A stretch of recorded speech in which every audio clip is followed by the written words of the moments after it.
cancer in the fire service is just out of control.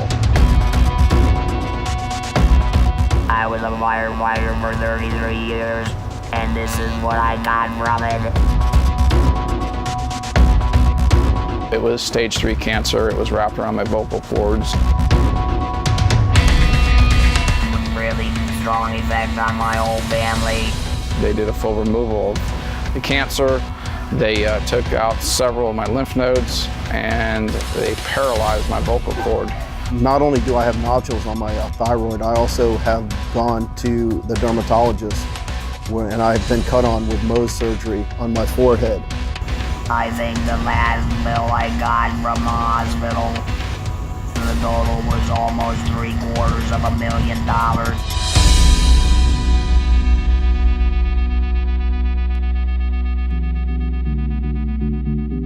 Hi, my name is Bill Hamilton. I'm one of the co-founders of Hoods for Heroes.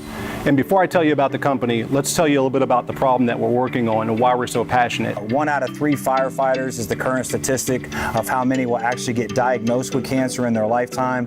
They have a 102% higher risk of developing testicular cancer and a 53% higher risk of developing multiple myeloma. 70% of all line of duty deaths right now are a result of cancer.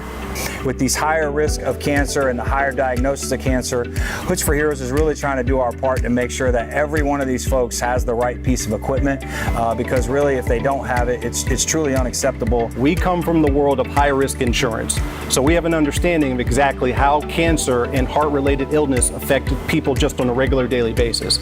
So once we started looking into fire service and started working with fire service professionals, we realized very quickly that the statistics in fire service are at an epidemic level. How do we reduce this? How do we reduce their risk? How do we reduce their exposure? And the #1 response we always got with every person was these new particulate hoods, these chemical blocking hoods that actually, when they're in fighting the fire, block out all the carcinogens and all the exposure that currently with their current piece of equipment isn't blocking that out. It's only blocking out the heat. Just under 70% of the firefighters in this country are volunteer. So what that means is many of the departments are underfunded and they simply don't have the money to buy the protective equipment that they need to protect our first responders and our heroes.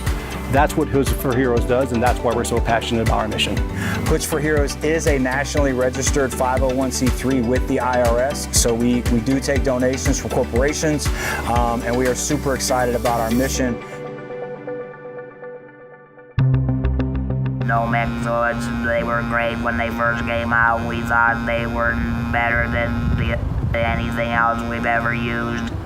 But that's old technology, and new technology is probably going to save other firefighters from turning out like this. And had I had that technology for the 27 years that I was with the city of Fort Lauderdale, I may not have these nodules on my thyroid, or I may not have to have Mohs surgery for the skin cancer that I currently have. The hoods, for me, the hood probably would have prevented me from having cancer, because most of the area that's permeated was in my neck, which went right to my thyroid. Jeff and Bill are doing a tremendous thing, trying to get the particulate blocking hoods for every firefighter in the United States. This is something that I cannot stress how important it is to wear. I think the particulate hoods is going to be a huge factor in preventing cancer. When somebody can come up with an article like this and make a non-profit that will donate important life-saving equipment to firefighters and or public safety people anywhere, anytime, it can't get any better than that. You're saving lives. It doesn't get any better than that.